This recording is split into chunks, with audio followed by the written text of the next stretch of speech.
geri dönüşü olmayan bir yolculuğun hikayesi. Tek yönlü bir bilet ve onu taşıyan sokaklardan toplanmış küçük bir köpek. Onu neden seçtiler? Gerçekten bir deney miydi? Yoksa insanlığın uzaya attığı ilk cesur imza mıydı? Bugün Soğuk Savaş'ın gölgesinde bir kahramanlık masalını değil, sadece sadakat ve fedakarlığın gerçek hikayesini anlatıyoruz. Evet, gerçek hikayelerden, bazen hüzünlü ama zaman zaman ilham dolu bir masal çıkabiliyor. Evet, şimdi gözlerimizi kapatalım. 1957 yılının soğuk bir Kasım gününe, Moskova'nın sessiz bir sokağına götürelim sizlere. Orada yıldızlara bakan küçük bir köpek var. Adı Laika. Evet, her gün masal Hakan Çetinkaya kanalına hepiniz hoş geldiniz. Bugün gerçek yaşanmış bir olayı kurgulayarak masal haline getirdik. Masal başlamadan önce kanalımıza abone olup videoyu beğenmeyi unutmayalım. Hazırsanız başlayabiliriz.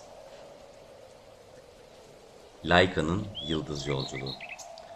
Moskova'nın sessiz sokaklarında küçük bir köpek yavrusu yaşardı. Adı Laika'ydı.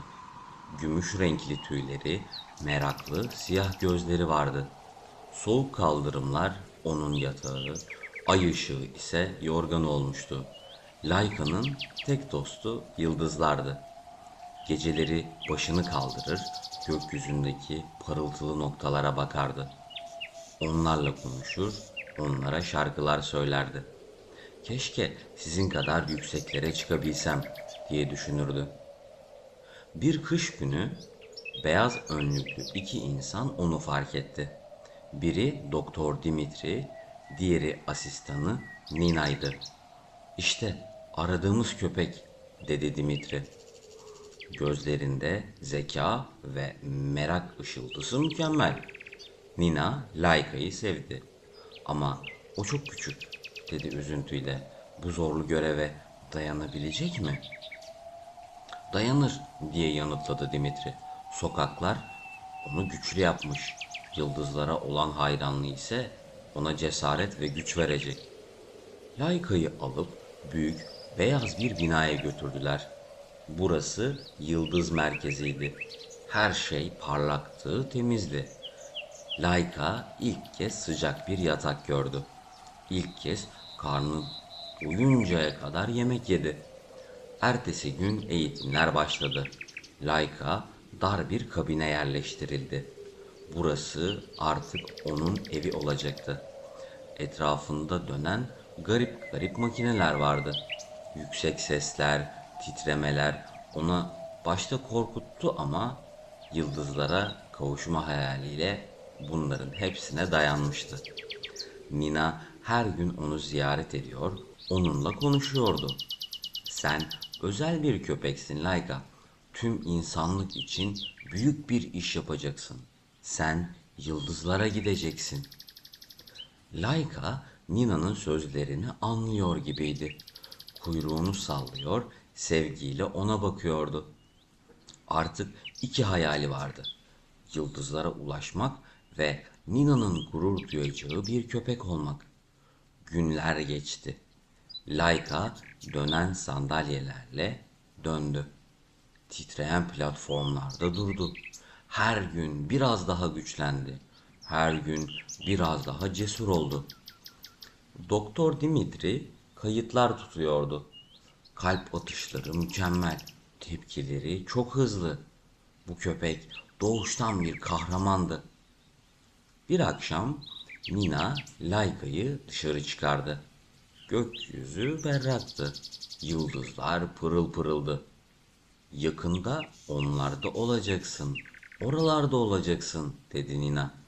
Onlara dokunabileceksin. Layka yıldızlara baktı, içi heyecanla doldu. Artık hazırdı.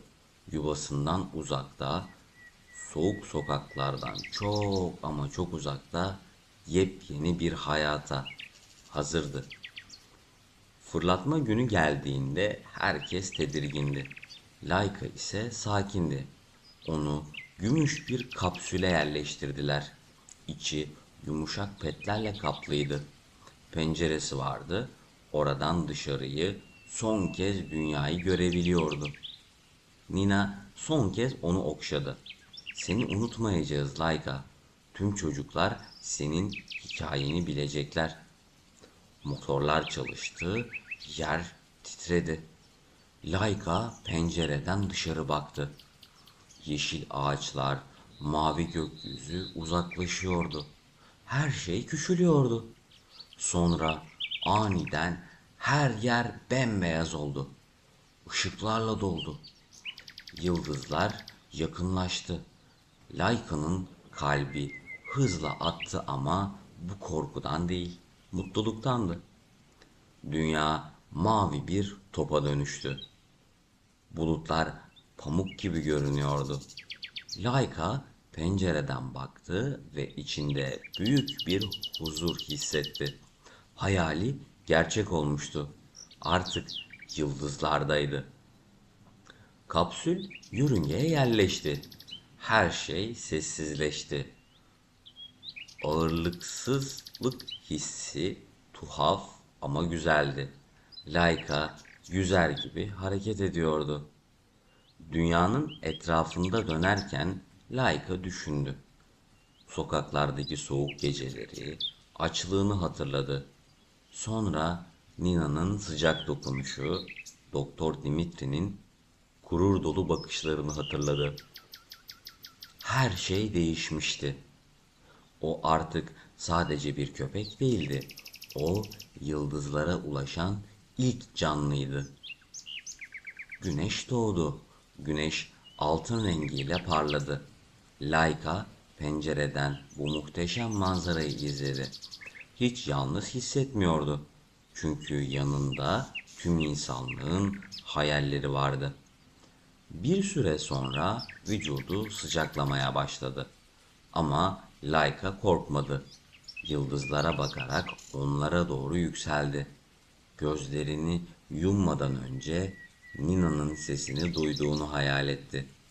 Aferin Layka, başardın. Ve o anda Layka anladı. Bu bir son değildi. Yeni bir başlangıçtı. Artık o yıldızlarda yaşayacak tüm çocuklara ilham verecekti. Dünya dönmeye devam etti.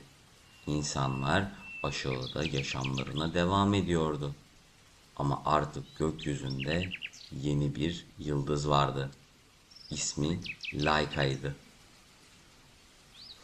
Layka'nın dünyası sessizliğe bürünmüştü.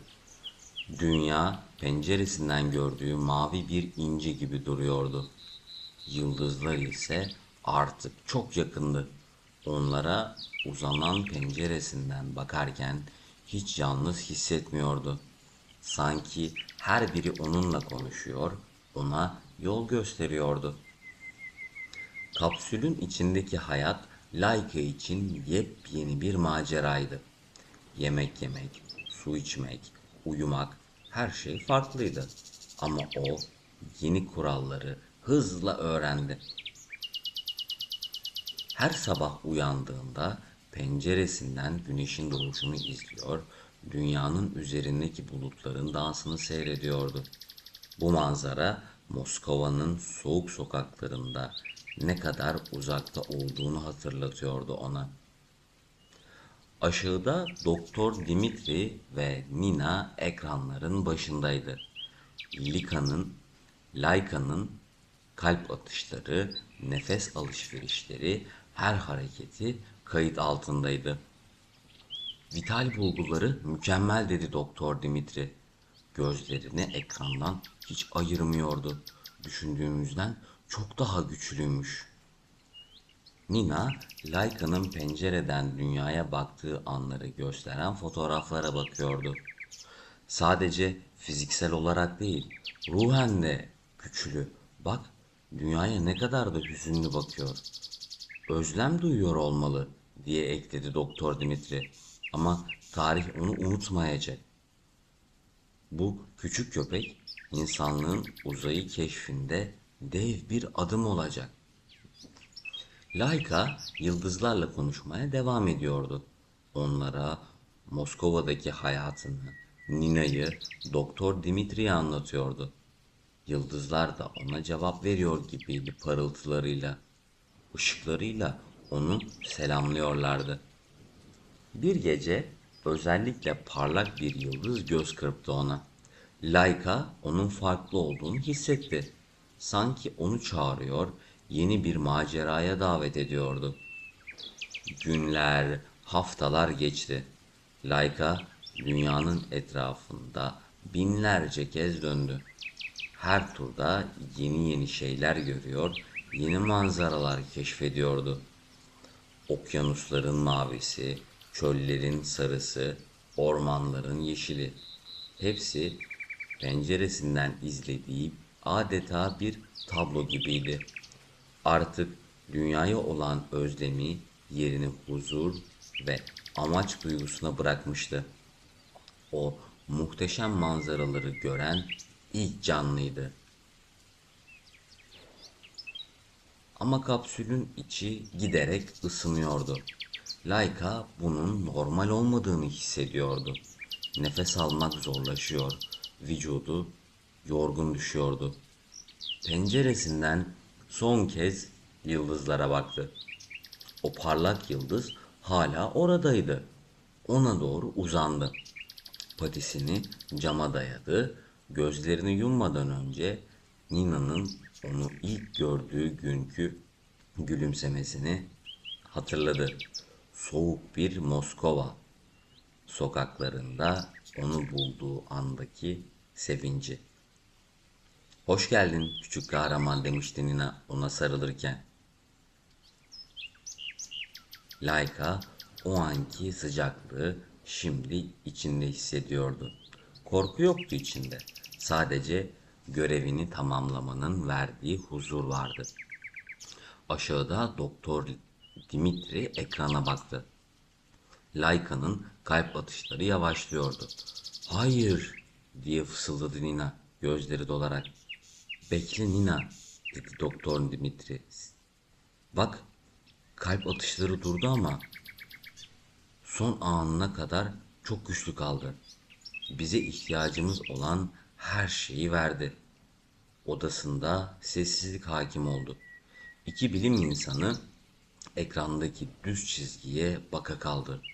Laika gitmişti ama onlara ve tüm insanlığa uzayın canlılar için güvenli olduğunu, yıldızlara ulaşmanın mümkün olduğunu göstermişti. O gece Nina evine döndüğünde gökyüzüne baktı. Yıldızlar her zamankinden daha parlaktı. Özellikle yeni, küçük bir yıldız vardı gökyüzünde. Parlak, cesur ve bir o kadar da hüzünlü. Nina gülümsedi. Laika'nın artık gerçekten yıldızların arasında olduğunu biliyordu. Ertesi gün Doktor Dimitri basın toplantısı düzenledi. Laika, dedi sesi titreyerek, sadece bir köpek değildi. O, insanlığın uzay macerasının ilk kahramanıydı. Onun sayesinde bir gün insanların da yıldızlara gidebileceğinden emin olduk. Laika bunun için yaşadı ve bunun için öldü. Dünyanın dört bir yanındaki gazeteler Laika'nın hikayesini yazdı. Çocuklar onun resimlerini çizdi. Şairler onun için şiirler yazdı. Laika artık sadece bir köpek değil, bir efsane, bir sembol olmuştu. Yukarıda, yıldızların arasında Laika'nın ruhu özgürce süzülüyordu. Artık soğuktan, açlıktan korkmuyordu. Sadece aşağıda, dünyada, onun sayesinde yıldızlara hayranlıkla bakan çocukları izliyordu. Ve biliyordu ki o, çocuklardan bir tanesi bir gün onun başlattığı bu yolculuğu tamamlayacak, yıldızlara dokunacaktı. Laika yıldızlardaki yerini almıştı. Artık sonsuzluğa uçuyordu.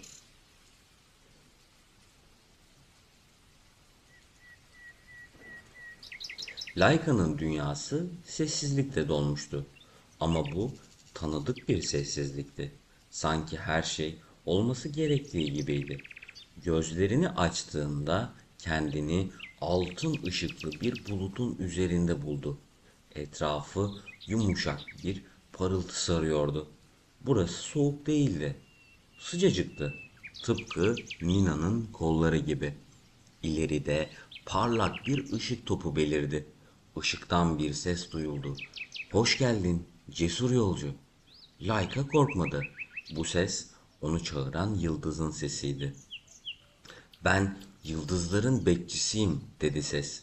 Senin gibi kahramanları beklerim. Layka etrafına baktı. Bulutların üzerinde yürüyebiliyordu. Ayağının bastığı yerler minik yıldızcıklar saçıyordu. Öldün mü? Diye sordu Layka. Yıldızların bekçisi güldü. Hayır küçük kahraman. Sadece şeklin değişti. Artık her çocuğun hayalinde, her gecenin gökyüzünde yaşayacaksın. O anda Layka'nın önünde dünya belirdi. Nina'yı gördü. Pencereden gökyüzüne bakıyor, ağlıyordu. Layka ona doğru koşmak istedi ama yıldız bekçisi ona engel oldu. Onu rahatlatabilirsin dedi. İçinden konuşmaya çalış onunla. Layka Nina'ya tüm sevgisini yolladı. Nina başını kaldırdı. Gökyüzünde yeni bir yıldız parladı. O an içini garip bir huzur kapladı. Layka'nın iyi olduğunu hissetti. Günler geçti. Layka yıldızlarla tanıştı. Her biri farklı bir hikaye anlatıyordu. Büyük ayı kaybolan gezginlere yol gösteriyor. Kutup yıldızı denizcilerin evlerine götürüyordu. Orion avcılık öğretiyordu. E peki ben ne yapacağım diye sordu Layka. Sen dedi yıldız bekçisi hayal kuran çocukların yıldızı olacaksın. Aşağıda dünyada mucizeler oluyordu. Küçük bir kız gökyüzünde yeni yıldızı fark etti. Adını Layka koydu. Ona mektuplar yazdı. Diğer çocuklar da ona katıldılar. Layka tüm dünyada çocukların sırdaşı olmuştu. Bir gece yıldızların bekçisi Layka'yı yanına çağırdı. Özel bir görevin var. Küçük bir çocuk yıldızlara ulaşmak istiyor ama korkuyor. Ona yardım etmelisin. Layka hemen kabul etti. Çocuğun rüyasına girdi, ona kendi hikayesini anlattı. Korkunun normal olduğunu ama cesaretin daha güçlü olduğunu söyledi. Ertesi sabah çocuk uyandığında artık korkmuyordu. Odasının duvarlarına yıldızlar çizdi, Layka'nın resmini yaptı. Annesine ben astronot olacağım dedi. Layka bana cesaret verdi. Yıllar geçti. Layka sayısız çocuğun hayallerine dokundu. Her gece yeryüzündeki çocuklar ona bakarak hayaller kuruyor. O da onları izlemeye devam ediyordu. Bir gün tanıdık bir ruh yıldızlara ulaştı. Nina'ydı bu. Yaşlanmıştı ama gülümsemesi aynıydı. Layka ona koştu. Nina onu kucakladı. Beklemeseydin, dedi Layka. Senin için her zaman beklerdim, diye yanıtladı Nina. O anda yıldız bekçisi ortaya çıktı. Nina, sen de yıldız oldun çünkü bir kahramanı sevdin ve ona inandın. Nina, Layka'ya baktı. Birlikte mi kalacağız? Ebediyen, dedi yıldızların bekçisi. Ve öyle de oldu. Layka ve Nina gökyüzünde yan yana iki yıldız oldular. Biri cesaretin, diğeri sevginin sembolü. Geceleri parladılar, çocuklara ilham verdiler. Aşağıda dünyada her şey değişmişti. Artık insanlar Ay'a gidiyor, uzay istasyonları kuruyorlardı. Ama her astronot fırlatma öncesi gökyüzüne bakıyor, Laika'yı selamlıyordu. Küçük kız ise büyümüş, bir mühendis olmuştu. Şimdi Mars'a gidecek ilk uzay aracını tasarlıyordu. Masasında küçükken çizdiği Laika resmi hala duruyordu. Laika ve Nina yıldızlardaki evlerinden gururla onları izliyorlardı. İnsanlık yıldızlara ulaşıyordu ve onlar bu büyük yolculuğun ilk kahramanıydı. Bu gece bir gece tüm yıldızlar özel bir şekilde parladı. Çünkü o küçük kızın tasarladığı uzay aracı Mars'a ulaşmıştı. Araçtan inen astronot ilk iş olarak bir plaket bıraktı. Laika ve Nina'nın anısına, bizi yol gösterenlere. Laika Nina'ya sarıldı. Görevini tamamlamıştı. Artık insanlık kendi yolunu çizebiliyordu. Ama onlar her zaman gökyüzünden izlemeye devam edeceklerdi. Ve o günden sonra hiçbir çocuk yalnız hissetmedi. Çünkü gökyüzünde onları anlayan, onları seven iki yıldız vardı. Biri cesaret, diğeri sevgi. İkisi de sonsuza kadar parlamaya devam edeceklerdi. Güneş doğduğunda yıldızlar kayboldu. Ama çocuklar biliyorlardı.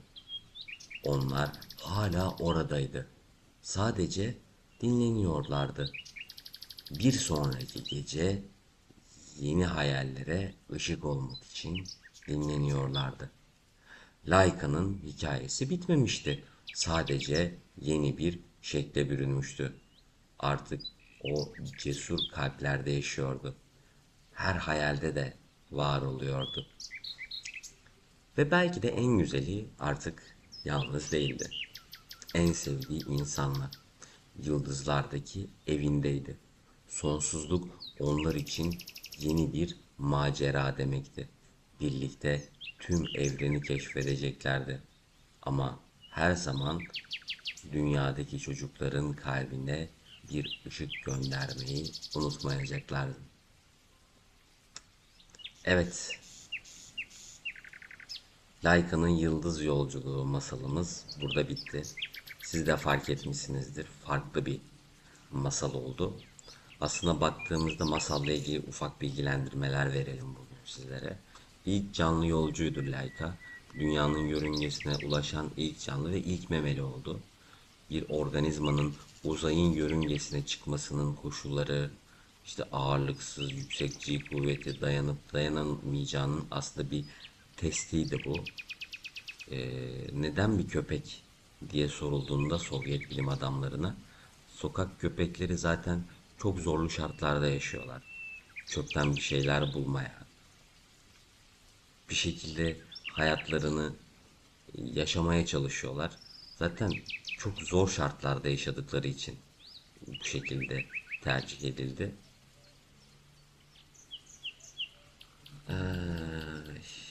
Laika maalesef öldü. Ama bu bilim anlamında bilime bazı katkılarda bulundu. Bununla ilgili konuları isterseniz siz de araştırabilirsiniz. Bu çok farklı, çok detaylı bir konu. Hani eğer bulduğunuz size farklı gelen yorumlar varsa bunu yorumlar bölümünde de, bu bilgileri yorumlar bölümünde de benimle paylaşabilirsiniz. Çok farklı bilgiler, çok farklı düşünceler var bu konuda. Evet, Laika'nın Yıldız Yolculuğu masalının bugün sonuna geldik. Bu masalı anlatmamızın aslında çok özel bir nedeni var. Çünkü gerçekten her masalın ardında bir gerçek yatar. Bunu unutmayalım. Bugün bu Laika oldu, yarın belki başka bir şey olacak. 3 Kasım 1957'de Sovyetler Birliği Laika adlı sokak köpeğini Sputnik 2 uzay aracıyla uzaya gönderdi. Laika dünya yörüngesine ulaşan dediğimiz gibi ilk canlı oldu.